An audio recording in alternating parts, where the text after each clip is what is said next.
nous avons annoncé de devenir un fournisseur complet de logiciels pour des archives et d'utiliser pour ça le nouveau standard Records in Context.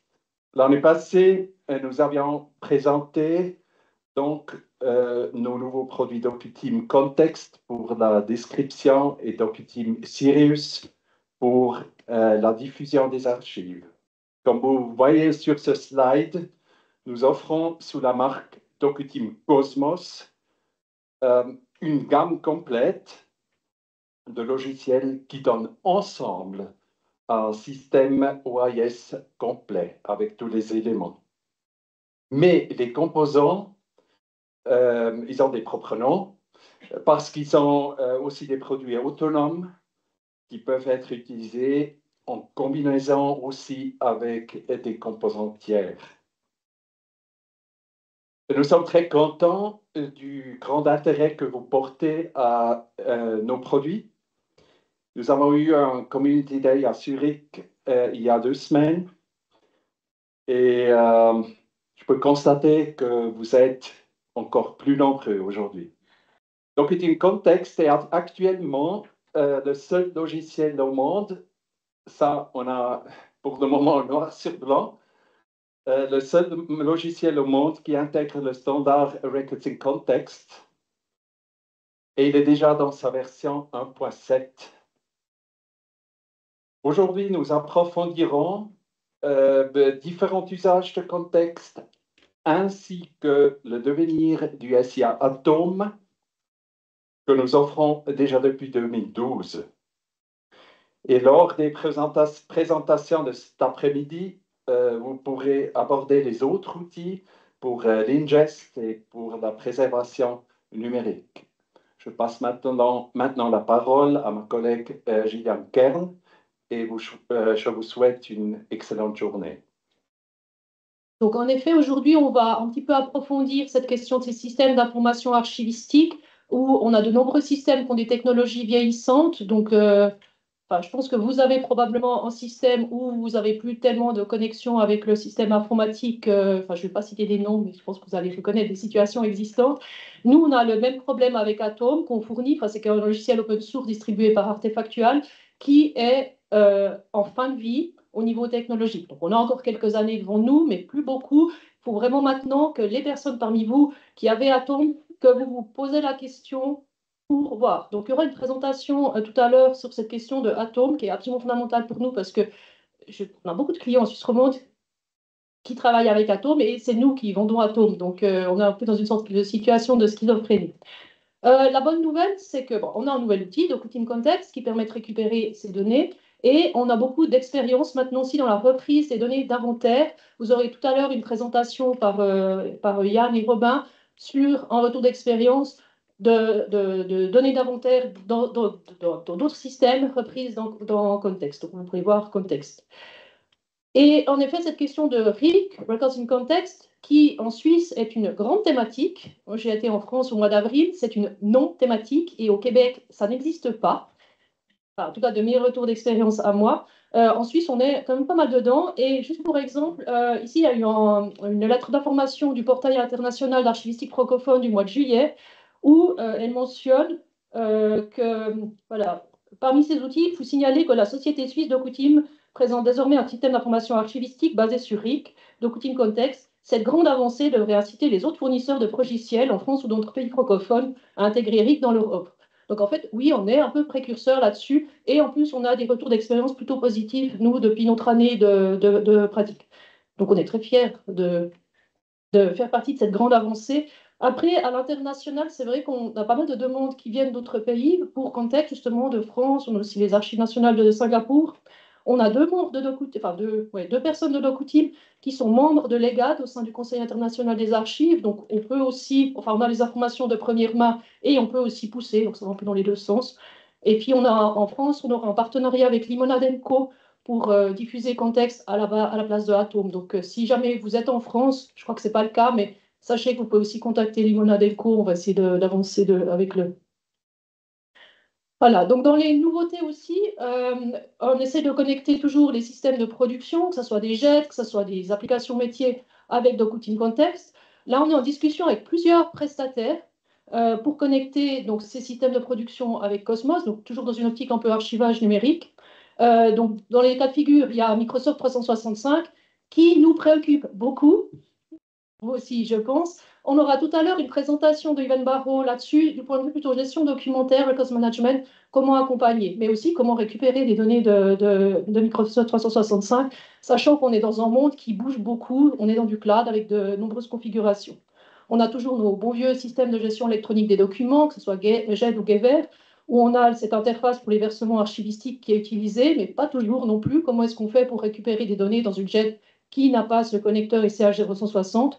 Et toute la question, la jambe des applications métiers aussi, qui ont plein de données, souvent à valeur archivistique, pas toujours non plus, qui ont des fois des fichiers. Ici, on a un projet aussi avec l'archivage des données de dossiers fiscaux. Il y a aussi une norme SCH par rapport à ça. Donc, on est en train de mettre en application cette norme, c'est pas une norme, mais ce SCH 0233.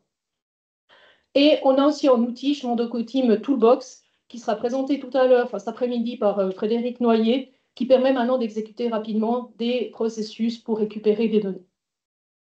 On a, depuis plusieurs années, mais je sais pas, j'ai l'impression que cette dernière année, ça fait comme ça, une demande, j'ai hésité à mettre exponentielle, on n'est pas dans une courbe exponentielle, mais c'est quand même, de numérisation patrimoniale. Donc, pas mal de musées, d'institutions, bibliothèques, etc., qui veulent numériser une partie des photos, mais pas que, des procès-verbaux. Et on va de plus en plus vers différents types de documents assez variés.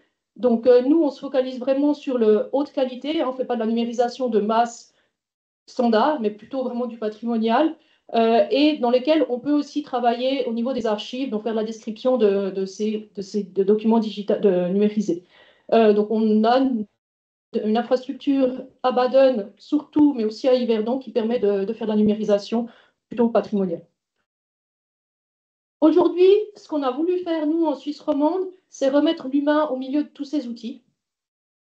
Donc, vous aurez une présentation de William cet après-midi, mais parce qu'on parle beaucoup d'outils, on parle beaucoup d'IA aussi en ce moment.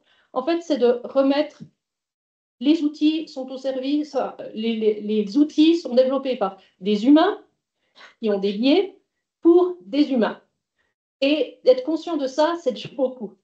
Donc, on est sur des technologies qui évoluent aussi constamment, qui consomment de plus en plus de ressources.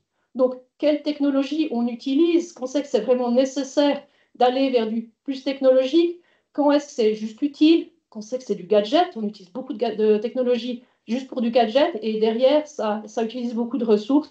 Donc, essayons un peu de faire cette balance entre c'est nécessaire, en effet, ça nous fait vraiment gagner quelque chose, ou au contraire, ouais, on peut peut-être faire des choses différentes. Les décisions doivent toujours rester prises par des humains. Donc nous, on est conscient qu'il y a ces biais justement qui sont possibles. Donc essayer de documenter les décisions qu'on prend, c'est fondamental quand on est archiviste. Et puis ben, la question aussi de se tenir au courant des nouveautés, c'est pas facile, ça bouge beaucoup. On essaie toujours de participer à des réseaux, communautés, et on vous invite aujourd'hui justement à participer à nos réflexions. À DocuTeam, la durabilité est un principe de base. On a une page web sur notre site web, si jamais, parce que comme on parle du long terme, c'est fondamental que ce qu'on conserve soit durable. Simplement, le durable à DocuTeam, on l'interprète selon un standard ESG, et c'est l'environnement. Donc, on essaie justement de réfléchir au niveau de la conservation numérique ou papier, ça s'applique pour les deux. On essaie d'utiliser les transports publics, nos bâtiments, on essaie de les rendre au niveau de l'environnement plus ou moins conformes. Mais il y a aussi d'autres aspects qui est l'aspect social. C'est vrai qu'on pense durabilité, on pense écologie, mais il y a tout l'aspect social.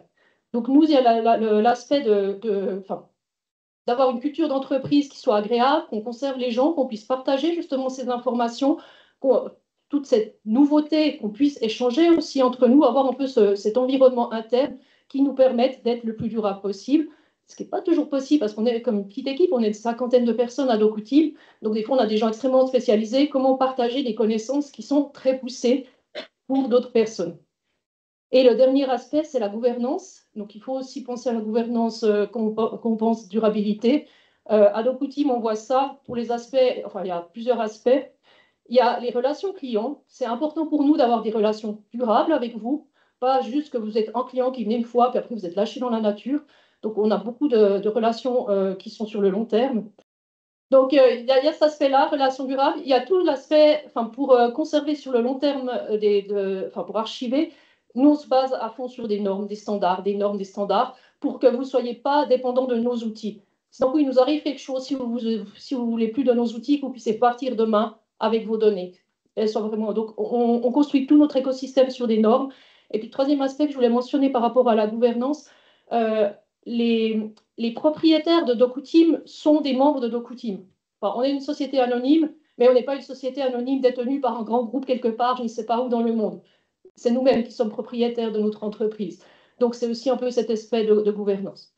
Donc, voilà pour cet aspect de durabilité. Maintenant, juste revenir un peu sur l'aspect environnement. C'est vrai que j'ai reçu il y a quelques jours une lettre où ils ont dit voilà, DocuTeam, vous êtes pour une transformation numérique responsable. Je me suis dit, responsable, transformation numérique, c'est quoi?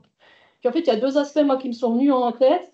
C'est l'impact environnemental, naturellement, donc d'être conscient de cet impact au niveau de la production documentaire. Produire du papier, ça coûte. Produire du numérique, ça coûte aussi, peut-être un peu moins. Conserver, ça coûte beaucoup. Comment essayer de minimaliser tout ça? Mais aussi, il y a tout l'aspect de la protection des données sensibles qui, moi, je trouve, à l'ère numérique, est de plus en plus sensible. Avant, on avait des photographies de cortèges dans des communes. Ok, c'est juste une manifestation locale et tout, a priori, rien de sensible. Dans ces photos, il y a des enfants, parfois un petit peu dévêtus quand même, parce qu'ils dansent. Ces photos mises en ligne peuvent se retrouver sur des sites de pédophiles. Moi, quand je vois ça, c'est moins naïf que juste on a des photos d'une manifestation. On avait aussi récemment en client toute la question des personnes vulnérables. De nouveau, des photos où c'est juste des personnes vulnérables. Avec l'IA, on peut reconnaître les visages, on peut les mettre en connexion avec d'autres visages, d'autres bases de données. Et c'est plus juste une personne qui est quelque part dans une prison. Ça devient vraiment des vrais gens qui ont un parcours de vie et qui devient public, potentiellement. Donc, tous ces aspects-là, pour moi, c'est des choses qui me préoccupent beaucoup. On a un peu ce motto de dire conservez moins, mais mieux. Donc, comment on fait pour aller vers cette sobriété numérique ou pas que, parce que de nouveau, le papier peut potentiellement avoir son lot de problèmes. Donc, les pistes d'action qu'on a au niveau DocuTeam, c'est de diminuer ces masses de données produites et aussi conservées, et toute la question du stockage, d'utiliser un stockage le plus neutre possible. Au niveau de la diminution des masses, on peut jouer soit en amont sur la gouvernance documentaire pour essayer d'éviter une surproduction, d'essayer un meilleur partage. Sur l'existant, tout ce qui est tri de l'existence, cet après-midi, il y aura une présentation sur le vrac numérique, comment diminuer ces masses. Se poser la question de la réévaluation. On a des choses qui sont arrivées en archive, donc il y a un vrai bordereau, un vrai don. Est-ce qu'à posteriori, on ne pourrait peut-être pas aller détruire des choses qui nous ont été versées au 19e siècle? Enfin, je ne dis pas il faut le faire, mais se poser la question, à mon avis, ça ne devrait pas être tabou. Et puis il y a aussi toute la question de qu'on fait des ingests ou des versements numériques, se poser la question des formats. C'est vrai, les photos nous disent faites des ingests en TIFF, mais les TIFF, c'est des immenses formats. Est-ce que des fois, de garder du JPEG ne pourrait peut-être pas suffire en fonction de nos besoins? Donc ces questions-là devraient être prises en compte.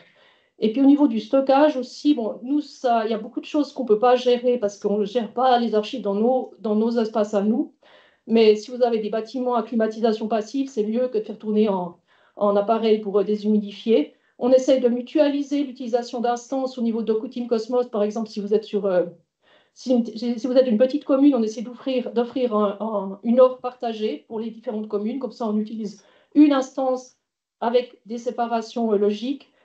On essaie de travailler avec Infomaniac aussi pour nos solutions cloud qui ont des data centers écologiques. Ils essayent de réutiliser l'énergie utilisée pour refroidir les centres pour chauffer des bâtiments à côté. Donc, comme ça, on essaie de perdre moins cette production énergétique ou alors se poser la question du stockage à long terme à froid sur des bandes sur des stockages plus inertes de style bande, voire même, si vous voulez penser loin, l'ADN, qui est encore un peu qui n'est pas un thème actuel chez nous, mais il ne faut pas se fermer ces possibilités.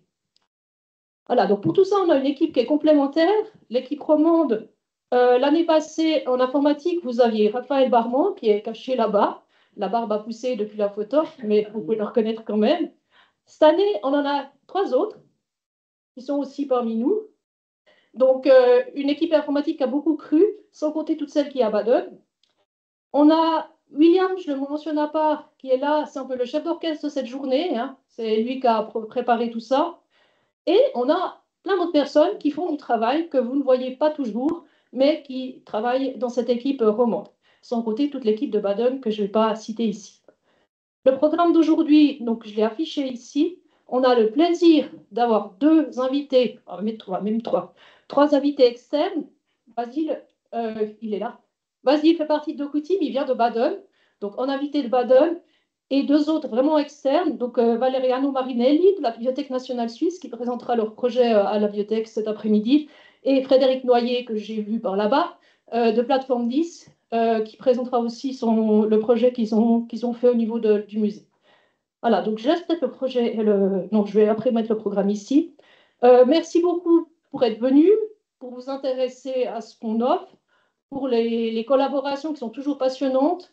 Et puis, vous nous amenez des projets qui sont passionnants, qui nous permettent d'avancer, et ça fait une sorte de boucle vertueux qui fait que finalement, toute la communauté en profite, nous aussi au passage. Donc, merci beaucoup pour être là, pour nous apporter des projets ou pour prendre de l'information de notre part.